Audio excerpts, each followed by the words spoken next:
వీళ్ళకి ఆర్ఎస్ఎస్ 100 ఏళ్ళు అని చెప్పేసి అని చెప్పాడే, ఆర్ఎస్ఎస్ 100 ఏళ్ళు నిండిందని. ఆర్ఎస్ఎస్ ఫిలాసఫీ ఏంటండి? RSS philosophy bunch of thoughts. ఇది గురూజీ గోల్వాల్కర్.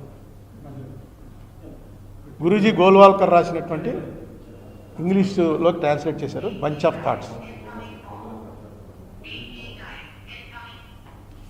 దీన్ని వాళ్ళు ఖురాను, బైబిల్, భగవద్గీతను ఎలా ట్రీట్ చేస్తారో అలా ట్రీట్ చేస్తారు. దీనికి తెలుగు ట్రాన్స్లేషను పాంచజన్యం.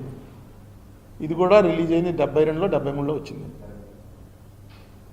నేను అంతకుముందు ఆర్ఎస్ఎస్కి వెళ్ళేవాడిని. ఈ పుస్తకం చదివాక నేను మానేశాను.